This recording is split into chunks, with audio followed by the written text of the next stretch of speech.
Morning my dear student, welcome करता हूं आप लोगों को आज के इस वीडियो में।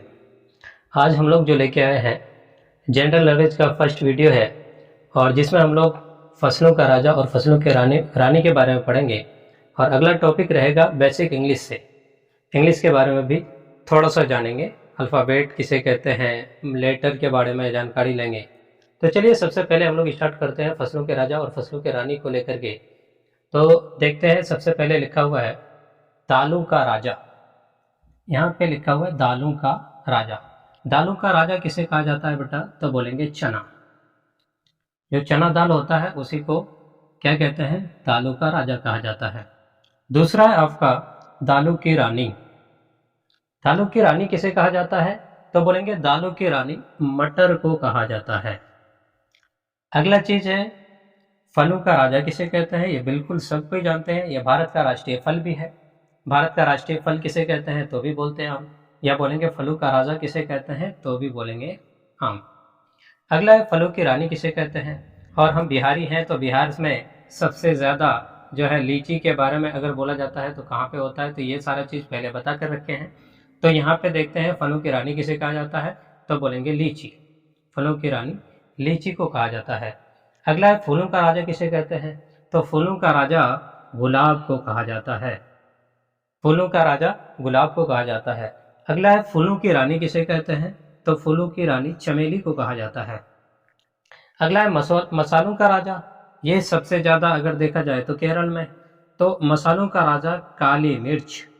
मसालों का राजा काली मिर्च को कहा जाता है। अगला है मसालों की रानी किसे कहते हैं? मसालों की रानी तो ये आपका इलायची को कहा जाता है। अगला है अनाजों का राजा किसे कहते हैं? तो यह है आपका चावल। और अनाजों की रानी किसे कहते हैं? तो यह है आपका मक्का, मकई जिसको बोलते हैं। सब्जियों का राजा किसे कहते हैं? तो है आपका आलू, ये आलू। उसके बाद सब्जियों की रानी किसे कहते हैं? तो इसके लिए आता है आपका भिंडी। तिलहन का राजा किसे कहते हैं? तो मूंगफली को कहा जाता है तिलहन का राजा। और तिलहन की रानी किसे कहते हैं?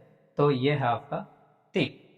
मतलब ये था आपका फसलों का राजा और फसलों के रानी के बारे में। अब अगला टॉपिक में देखते हैं हम लोग। बिल्कुल शॉर्ट वीडियो रहेगा, ज़्यादा लंबा नहीं जाएगा। तो देखिए यहाँ पे आपका इंग्लिश है। इंग्लिश आपको सबसे पहला प्रश्न अगर पूछता है, बोल भाषा है, ये कैसा भाषा है? तो बोलेंगे इंग्लिश एक अंतर्राष्ट्रीय भाषा है। इसका परिभाषा हमने लिखा है यहाँ पे, English is a international language. English क्या है? तो बोलेंगे ये अंतर्राष्ट्रीय भाषा है। और किसी भी भाषा को जब हम पढ़ने के लिए जाते हैं मादरी ज़बान के अलावे, तो वहाँ पे हम लोग को सबसे पहले उस भाषा के सबसे छोटी इकाई के बारे में पढ़ाया जाता है। छोटी इकाई के बारे में जानते हैं, उसके बाद ग्रामर पर्सन में आते हैं, उसका रूल नियम कायदा सीखते हैं, तब जाकर के उस भाषा को हम लोग कंप्लीट रूप से बोल पाते हैं, लिख पाते हैं और पढ़ पाते हैं। तो चलिए देखते हैं सबसे पहले अंग्रेजी में ए टू जेड तक सभी लेटर को क्या कहा जाता है। तो यहाँ पे देखिए इंग्लिश में ए से लेकर जेड ही तक तो होता है, और ये सभी लेटर को क्या कहा जाता है? तो बोलेंगे अल्फ़ाबेट कहा जाता है।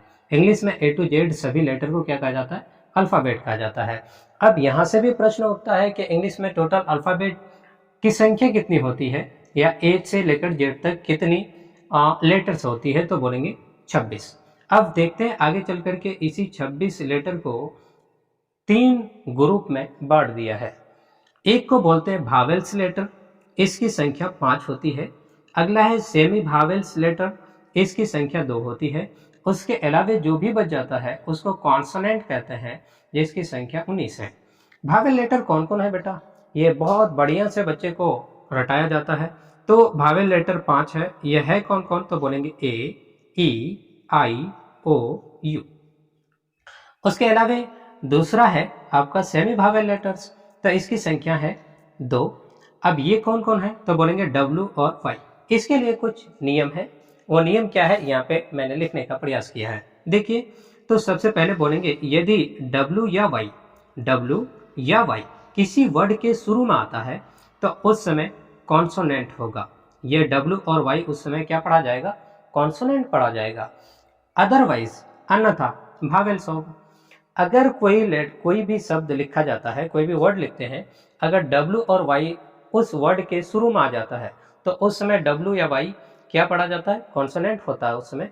और अगर वो बीच में कहीं फंसा है या लास्ट में है तो उस समय W या Y भावेल का काम करेगा।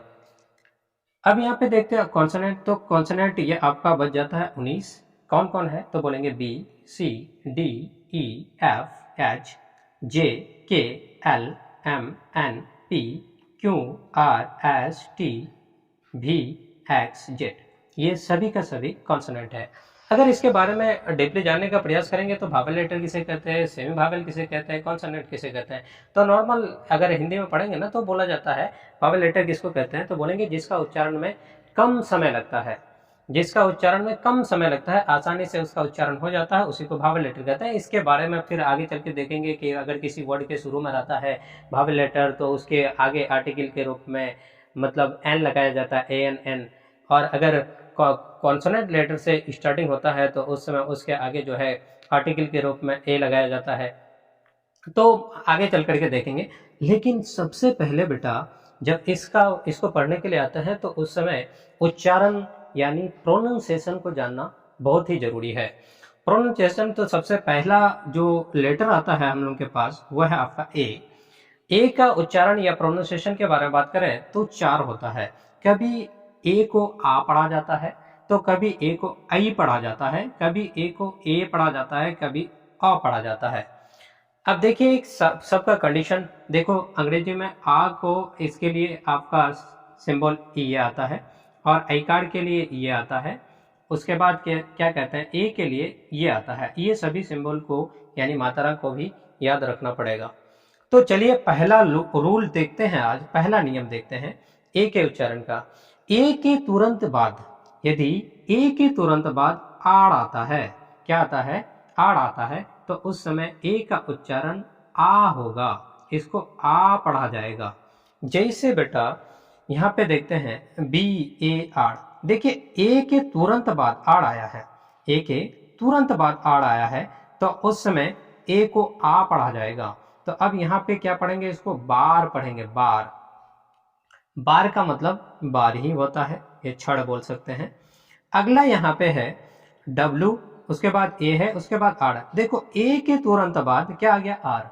यहाँ पे रूल ही कहता है ए के तुरंत बाद अगर आर आता है तो उस समय ए का प्रोनाउंसिएशन आ होता है। तो यहाँ पे देखते हैं ए के तुरंत बाद आर आया है तो अब इसको क्या पढ़ा जाएगा, आ, ए को आ पढ़ा जाएगा तो ये हो जाएगा वार। वार का मतलब होता है युद्ध यानी लड़ाई। अगला देखते हैं यहाँ पे CAR, ए के तुरंत बाद पुनः देखते हैं तो आर आया है तो अब ए का प्रोनाउंसिएशन क्या होगा, आ होगा, तो इसको क्या पढ़ा जाएगा, कार। कार, कार का मतलब होता है मोटर। अब यहाँ पे फिर देखते हैं तो JAR, ए के तुरंत बाद क्या आ गया, आर, तो अब ए को क्या पढ़ा जाएगा, तो बोलेंगे आ पढ़ा जाएगा, तो यहाँ पे आपका हो जाएगा जार।